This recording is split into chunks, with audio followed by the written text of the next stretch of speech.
and welcome to SalesBox TV, where B2B marketing leaders from across the globe share marketing strategies and best practices that help accelerate pipeline and revenue growth. My name is Meg Floyd, your host today for SalesBox TV, and I'm so excited for our listeners and viewers who are watching the video because our guest, Kevin Flint, has worked with some of the most innovative B2B brands and marketers to evolve their marketing strategies. And I know he's going to bring a wealth of knowledge and insight to the discussion today. He's currently the principal consultant at 10 by 4 and also a demand gen consultant for several B2B organizations and B2C. So welcome, Kevin. Thank you so much for Thank being you. here today. Pleasure to be here. Awesome.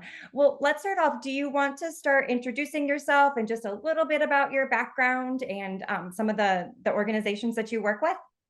Yeah. So my background, primarily, the past 12 years, I was on the agency side in B2B marketing with a company called Just Global. I had a variety of roles there, from media planning up through media director. And when I left there, I was in charge of the client services team and kind of driving overall account strategy and stuff like that. And very involved in the demand gen side, as well as kind of known for especially lead generation. Spent a lot of years cutting my teeth in that space in B2B, working with brands like HP and Box and Databricks and VMware and many others like that. And prior to that, actually, I sort of got my start in my career on the publisher side in technology publishing for brands like Information Week and Network Computing. So I was selling demand gen offerings mostly in that space. So I've been in this B2B demand gen, mostly in tech kind of space, for about 20 years now. And so now in consulting, I have the chance to kind of use that perspective and broaden it. And with 10 by 4, we help B2B companies find the right agency, which I'm definitely well versed in how agencies operate, how to find the right ones. And then I also offer a lot of services, or we offer a lot of services for education and training, particularly, demand gen's a sweet spot for agencies and for clients. And I even do some work with vendors on shaping their strategy as well. So it's a very fun job, and I get to talk to folks like you and just swap knowledge and learn. And I think that's what's the most fun about all of this. Absolutely. So there's never a boring day in your world. Let's just start there, right? No, I shaped my career now to be always learning as much as possible. It's one of the reasons why I got into consulting is, you can have more time in the day to go learn some new plays. A guru that I like to follow, that I've been a mentor of mine, has talked about needing to freshen up the playbook. And that's kind of I think the state of 2023 is everybody's trying to figure out how to freshen up their playbook. And I'm as much about learning right now as offering advice to people. And so, it's a very fun place to be. And I'm glad that I'm in a role where I give in, I take, and ultimately that's how we learn, right? Absolutely. Well, you mentioned that, you work with a lot of clients. I mean, what are they coming to you today about? I mean, what are some areas of concerns or trends or Mm-hmm. some of the reasons why clients are coming to you? Yeah, I mean, I think overall, and it's no surprise to anybody at this point, that the state of the economy is shaping a lot of the conversations. And so, I sort of touch all three areas of what I would call the triangle of B2B in particular, which is you've got the clients and the agencies and the vendors and solution providers. And all of them are being challenged, of course, by the fact that, the economy has slowed down. The era of easy money has dried up. And so there's a lot of pressure and scrutiny on figuring out, okay, you know, where are we cost cutting? Where do we need to find more efficiencies? What are we going to do to get more with less? And so in my work with 10 by 4, of course, a lot of it's around, okay, we know we need to make sure we have the right agency partner because we can't afford to get this wrong right now. And so we need to make sure that we have a trusted partner that helps us identify the right partner and that we're asking the right questions. There's a lot more, I think, thoughtful questions happening right now about what are the business outcomes going to be from this relationship, as opposed to, I think, when everybody's growing, there's just less pressure on that. The clients themselves that I work with, marketers are being challenged. We've been threatened for years that, don't bring us these media metrics and these impressions and MQLs. We need to see real business outcomes. And, that's been sort of said, yeah, we got to do that. But now they're really meaning it. And we're hearing about CFOs really holding their hand on the cancel button saying, look, if you keep showing me returns, I'll keep this going. But the second you can't explain to me what is happening from these investments, I'm hitting pause. And that's being pretty consistent right now. So I feel like in general, there's a real focus on we have to really show results. And so whether it's what software we're using or whether it's what agency we're partnering with, everybody's doubling down on wait a minute, what's really happening? And what do we have to do to show results that actually mean something to the business in a language they understand? Because we can't talk to them about impressions served and 2% lift in awareness and we got 40 million MQLs. What they're saying is, yeah, but what's happening in the pipeline? What's the account progression? And so, really, everybody in this ecosystem, I think, is being challenged with where's the beef? Go back to the old Wendy's ads. Like, and I think that's probably a good thing. I mean, I know there's some pain. There's unfortunately there's stories of layoffs in many different companies in tech and in agencies. There has been some attrition. Yeah, But I believe that what a lot of this is rooted in is, hey, we need to make sure we're actually driving results that matter. And everybody in their own way is addressing that challenge right now. And I think we're going to have a sea change in who the leaders are after this happens. I read something the other day that I thought was very interesting, which was, the last decade pretty much just ended, which was 2012 to 2022. And the winners of that decade were largely defined in 2012, 10 years ago. And then they won out for the next 10 years. And the hypothesis was that the winners of 2023 to 2033 are going to be determined this year. And so I think I'm hopeful that the the challenging conversations that are happening now are actually going to help shift and shape who's going to come out and win in their respective categories moving forward, and hopefully help us do all better work. Because some of the ability to gloss over the warts and the hidden things when everybody's growing kind of goes away. yeah. It's my theory. I'm an optimist, but it's what I'm hearing is just like, hey, it's real now, guys. Yeah, Our budget's down 30% and we got to grow. So we need to really show that this is working. What are you going to do for me? And that then just goes all the way to everybody's partners being asked that question, including me, right? I'm being asked what's going to happen because of this. And I think that's not a bad thing. yeah, yeah. I mean, you mentioned that being able to showcase results and outcomes. And I mean, we all have our normal KPIs as Mm-hmm. marketers, right? But where do you see that shifting as far as like what KPIs matter then today? It's not just about the MQL anymore, right? So Mm-hmm. where do you see there what really matters or what results should they be thinking about or really driving towards? Yeah. I read something else and I wish I could think of what it was and I'd actually quote it and drive people to it. But it dawned on me in reading this that I've seen this to be true, which was, and I've most of my time over the past 20 years has been in paid media primarily. So there's a lot of metrics around, impressions and clicks and page landings and cost per page landings and leads and all that kind of stuff. And I Right, think the industry has gotten a lot better at looking at the, Salesforce oriented metrics as well, which is leads and opportunity stages and all that. right, But the path from here to here has always been very murky, right? And it's the middle of the funnel, so to speak, that has been the most mysterious and I think the most uncomfortable for most organizations in our ecosystem. So to me, I think the key thing is about everybody figuring out how to guide their own organizations or their clients, not to blow up those metrics up here, but to shift the spotlight gradually from where we started to what actually and show how it moves and without having the ability to use all the creepy tracking and things that are being expunged from the system from cookies, but the right, ability to articulate how what happens here at the top of the funnel turns into the opportunities and the closed won deals and the recurring revenue or the upsells that happen down here.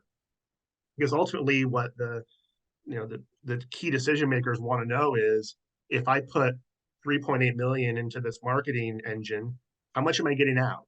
And for a while it was just growing all costs, and now it's much more about okay, how much am I going to get out, and is that margin healthy? Is that growth rate stable and healthy? Can we maintain operational excellence at that level? And I think that's all good, but yeah, it's more about figuring out how to lay down the right breadcrumbs to take a CFO, for example, or a CEO from where we started to how that then turned into the outcomes at the bottom without the sort of marketing black box voodoo stuff that can happen where it's like you have to be in marketing to understand this. That conversation is being shut down now. It's like, no, don't tell me it's about marketing. Tell me how it's business.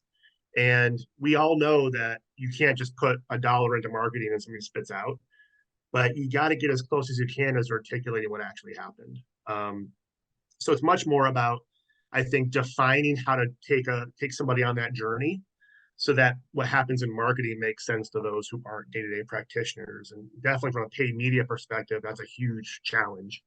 But I think that's really where the key is, because, you know, ultimately what's going to matter is what accounts are we touching, how fast are we moving them through the pipeline, what's the deal size like, where do we have gaps, how do we quickly inform sales about where they need to help us out, or how do we help sales in their journey. That sort of alignment is still largely missing in many organizations. And I've heard it said that marketing and sales alignment isn't real because they're just too different. But how do you get them to partner together? Right. Right. And at least work in a fluid way. And I think that's the key, more so than just coming up with new metrics or blowing up the old ones. Yeah, no, that's so good. And you mentioned though, just like this area of focus and more that middle of funnel, right?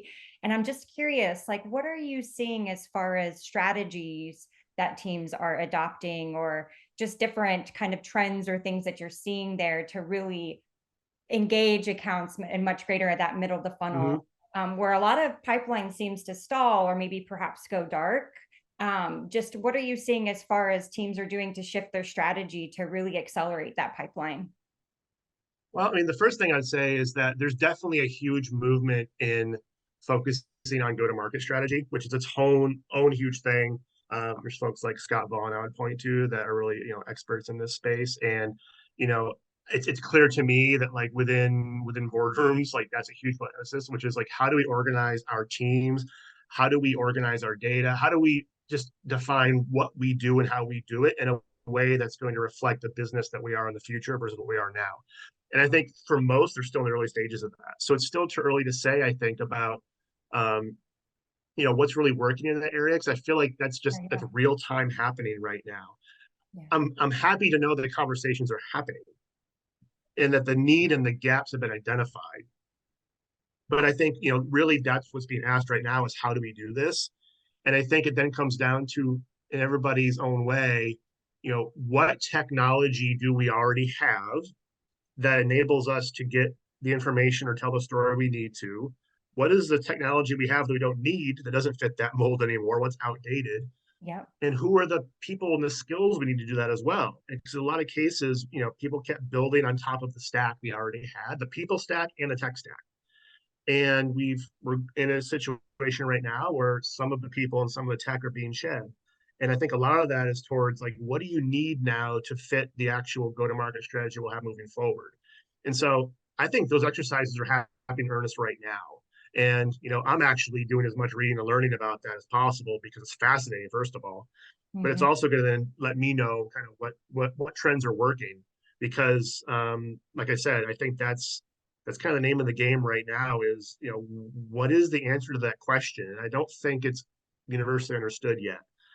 We just know we have to figure it out. And everybody's got their own idea of where they fit into that mold, right? Everybody's, if you're in SaaS, you're trying to defend how you help fill part of that gap. If you're an agency, you're trying to fill how your people have the knowledge to fill that gap. And, and marketers themselves in their own roles, I know they're being challenged to show that they can innovate and evolve Yeah. versus what may have been the way of doing things previously. Maybe you're accustomed to having to fill the MQL goals to satisfy your stakeholders, but maybe now that story has changed and they want to see, actual pipeline and different metrics. And so you're going, okay, can I do this? Or who do I need to bring in to help do this? And I think that's kind of what a lot of folks are talking about right now for 2023 is what do we got to do to solve this? And it's not an easy thing to turn the page. Yeah. But it's pretty clear to me like that's where a lot of the gravity is right now. Yeah. You mentioned earlier too, it's not about maybe not necessarily aligning sales and marketing, but helping them become more of a partner, right? Mm-hmm. Just curious. I mean, there's definitely been a big focus in the B2B space as far as driving net new and now looking across your entire revenue waterfall at upsell and cross sell opportunities. What are you seeing out there, or what are you hearing from clients as far as that partnership and ways that they're working together with sales to drive more upsell or cross sell? It just seems like we should always be good at upselling and cross-selling, but now it seems like a weak area or an area of Yeah. opportunity for a lot of organizations. And I'm just curious, what are you seeing that's really work? Who's winning in the upsell cross-sell game? What are they doing that's different? How are they really creating partnerships between their sales and marketing teams that Yeah. maybe they didn't worry about before? Yeah. Well, we know as a general broad brush statement that sales organizations largely were chasing net new logos and growth at all costs in every aspect of this industry for Yeah. several years. Now, that was being done for a lot of reasons, but largely it's just the pressure of we have to grow to a certain pace in order to satisfy the investors or to sell the company or whatever that might be. Bad habits can seep in from that. It's easy to kind of figure that out. Um, the the reality is that the back door was often left open.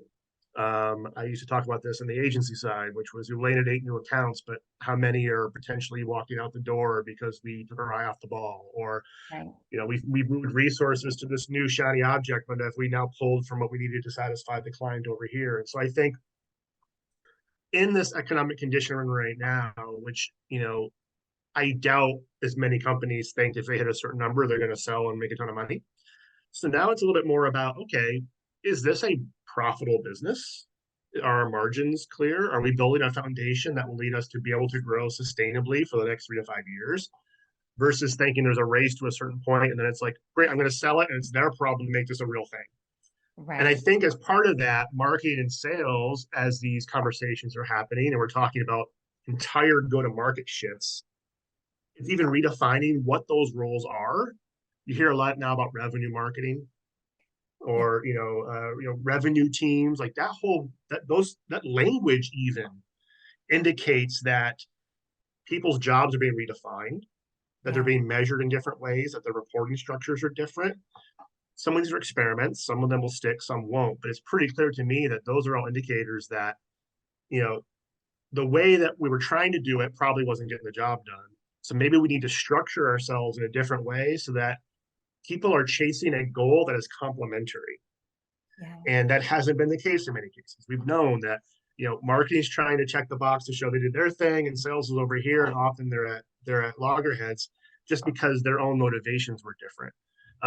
And so, I think what's being tested in many areas now will start to gain traction if it works. I think it's just restructuring of that relationship so that it actually makes sense organically for marketing and sales to be working more cohesively just because they're pointed in the same direction and they kind of have to rely on each other versus it being sort of a drag them in and say, you guys need to align because they're not the same. They're different personalities. They have different perspectives.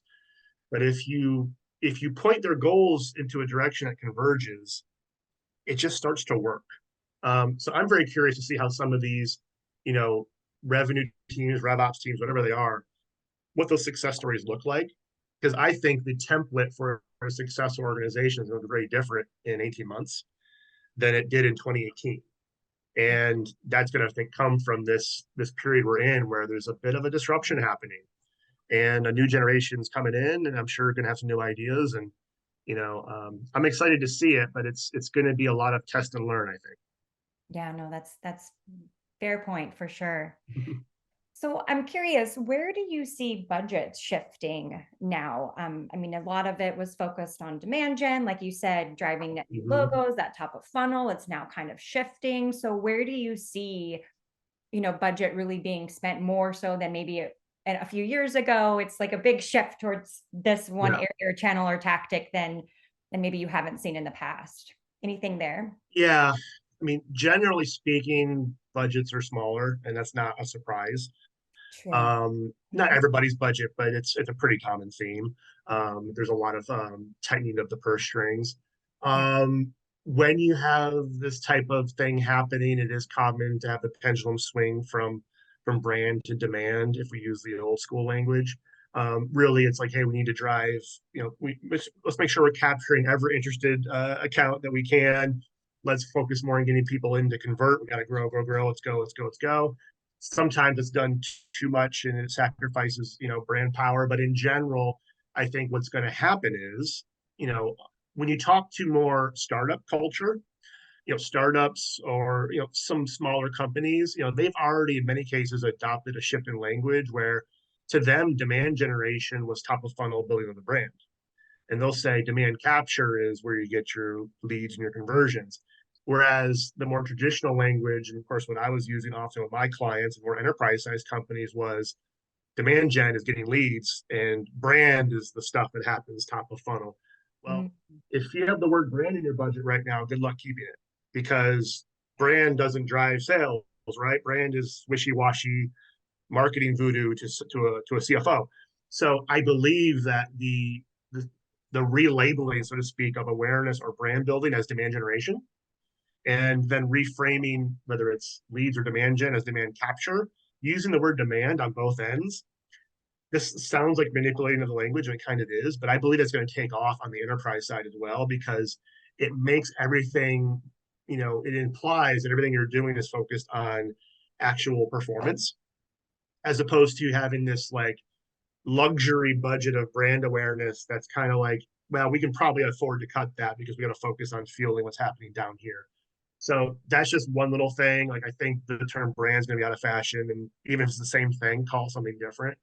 Yeah. Um, Similarly, and I was surprised at first when I started to see some research suggesting this. I didn't believe it totally, but it's found to be true at this point that account-based marketing (ABM) is on the chopping block for a lot of budgets, because in many organizations that represents a platform they bought that was really expensive, or it was somebody's job to be the ABM person and they got laid off, or yeah, we did that experiment and it didn't turn into what we thought.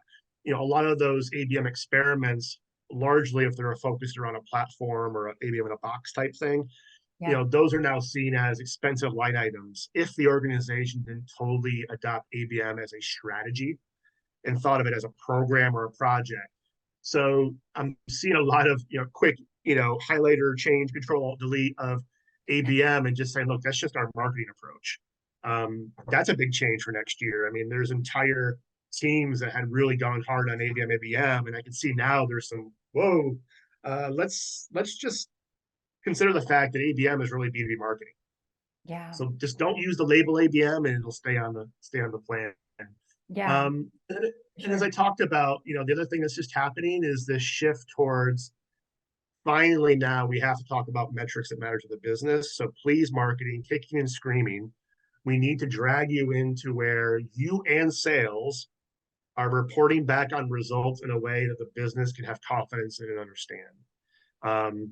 It's going to be a very uncomfortable situation for some folks, because it's not always easy, but somehow or another, I think that's the biggest trend I'm seeing in order to make sure that budgets are actually maintained or can grow again. I Mm. think there's a lot of itchy trigger fingers on budget cuts. And so to me, the budget that we think we have today, I would call all of them very TBD, because I'm hearing time and time again that if you show results, this can grow. But if it doesn't, we're not going to keep kicking the can. We're going to make decisive action. And so I know that a lot of the clients that I talk to are, cautious about what their budget even is, because it's like, it depends. Mm. They know that there's not as much security on that side as there may have been, in 2021 or 22. Yeah. So, I mean, with that, I mean, that just goes along with what you were saying, right? With they've got to do more with less. Mhm. So, what needs to be like, what should they let go of? Or what do you feel like, how do they get there? What needs to, where should they really focus in, or where should teams really focus in? And what are some of the things that they really do need to let go in order to be able to get Mhm. to place, do you think? Maybe old tactics or mindsets that they may Yeah. carry over, that it just has to be let go in order, to get to this new place when you really need to get to. Yeah. I mean, well, part of it, and I touched on this a bit earlier with there's so much go to market strategy happening right now, is I Yeah. think it's understanding what roles do you need in your org now. And in many cases, these companies have cut first and then they'll reorg. Yeah. But the reality is they have to get to the point where whether you're going to have a revenue marketing team or have reporting structures be different or you're just leaner or whatever it's going to be, Yeah. you know, figuring out what that team needs to look like and doing it in a way that's more efficient. There are some there's some companies that should do more with agencies. There's some that should do less with agencies. It depends on what you're doing. But Sure. making sure you've optimized where your resources are coming from, and controlling your costs in that way as well. There is some bloat in many different areas. I see it all the time. Yeah. We know that the SaaS software community is having some challenges right now. A lot of contracts are being looked at. People have redundant technology or it's the wrong technology. I think a lot of those deals are going to blow up. So it's looking at your tech stack and realizing, wait, we've got 3 DSPs and we've got 4 web conferencing tools. I was in a place before where we had Zoom and Teams and WebEx, and we had like 6 of them. It was like, what's going on? Yeah. Having conversations like that, because again, when the budgets are easier, there's less scrutiny. Right. But really looking at that, and then also things like automation or bot technology. There are some processes and things that happen that can be automated or done in a more efficient way. And perhaps it's been too scary so far to experiment or what have you, because we were just going through this whole remote work transformation, and that took so much time and energy that perhaps some other areas of operational efficiency haven't been addressed. Right. And on the flip side of that, though, is that some companies, and I know the SaaS community is probably feeling this, some of them outsourced or automated the things they shouldn't have, and they actually took some mission critical things and started to have operational error in those areas. And so you got to be thoughtful about, where can I afford to lower my costs in certain areas of my business? Where can I send this offshore or have it automated? And where can I just not afford to do Yeah. that? And making sure that your costs are in the right places rather than just adding. But I think organizational structure is the root of all of it, and tech stack, because those are the 2 areas where the most money was thrown at it over the past 5, 6 years. Salaries shot up, people were hiring like crazy, and they kept adding tech to solve the problem. Yep. Yep. Now is a time, as painful as it might be, to kind of reset and go, what does good really look like? Yeah. And how does good look like without that role we thought we must have, that we haven't had for 8 weeks and we actually haven't noticed? So what does that tell us? Who should report to who to get the most work done? You know, um, again, it's painful to go through these eras right now, but I think ultimately it's going to make everybody come out a lot better. Yeah. I From agree. being an optimist, because we've been throwing tech and people at these problems for a long time and It's probably not true. solving it. It's really true. There's a lot of checking the boxes, right? And not really being really strategic and thoughtful about what is it actually driving? What outcomes are we really trying to achieve? So I Mm-hmm. totally agree. And there's a great opportunity to really, we did the best of breed approach. Some of it worked, some of it different, but now it's time to really assess what is actually working and driving revenue for the business. Um, Yeah, and it's one of the reasons why, and what I'm doing is I set aside a lot of my time to read and learn, because I know that the best practices and all the knowledge I've gained over 2 decades, a lot of it's being rewritten right now. And I think my clients feel that, my vendor partners feel that, the agencies I work with feel that.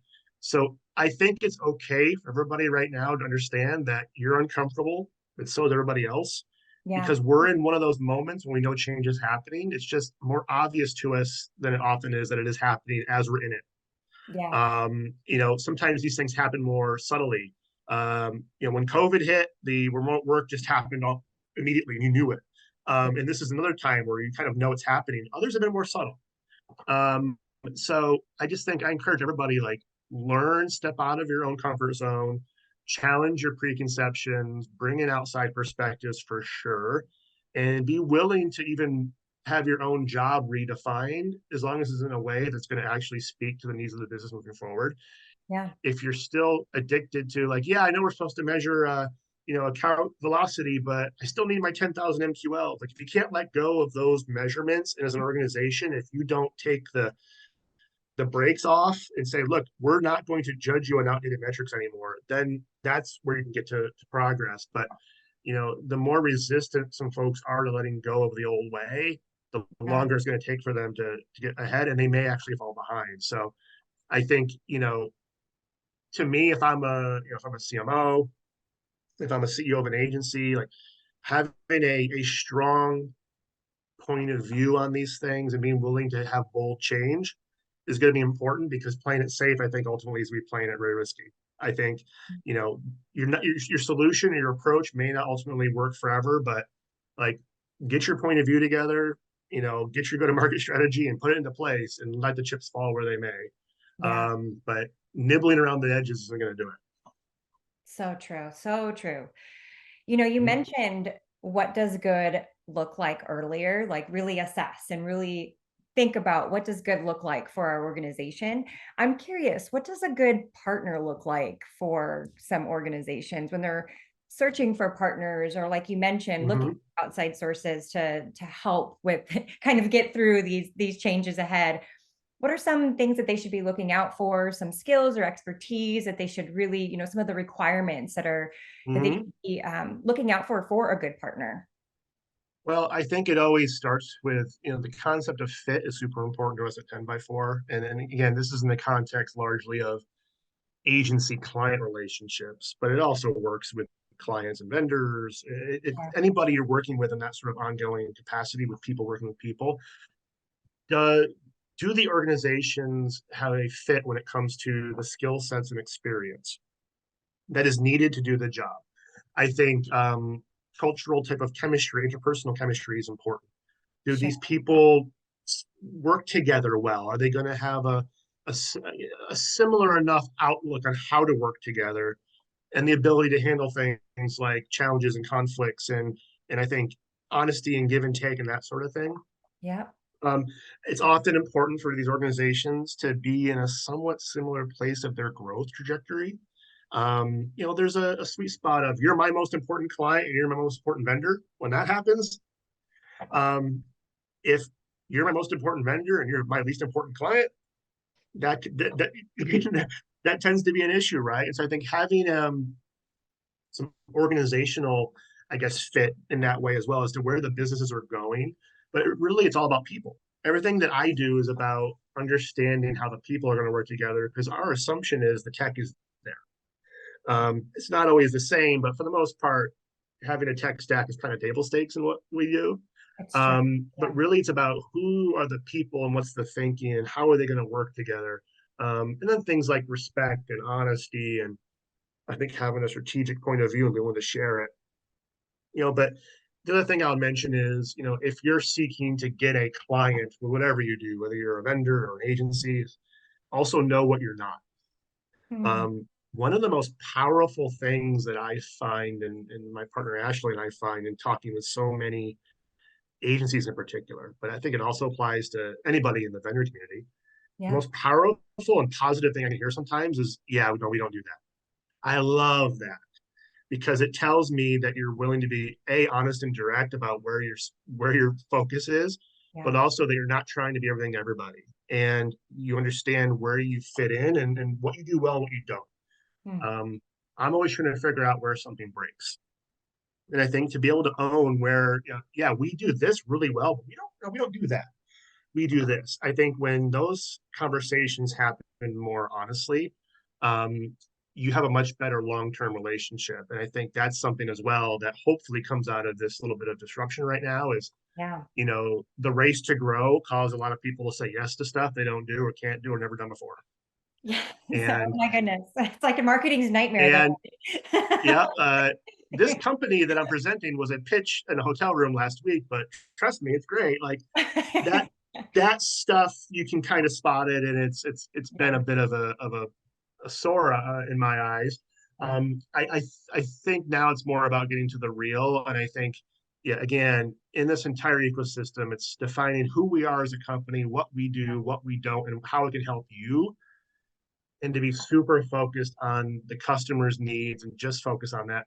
I think that is, you know, that's what good partnerships look like. It's when I look across the table and I talk to you, I understand what you do well, what I'm not going to ask you to do, why I should work with you, and then I want to work with you as people. Then you can discuss rates and contracts and all of that. But I think, the people element is where it all starts. That's awesome. No, that's really great. Great advice for sure. Mhm. Last question here I was going to ask is that you mentioned that we're at the start of a new decade, right? Now's the opportunity for really organizations to kind of start at an even place, Hmm. like the race to the next 10 years and who's going to lead.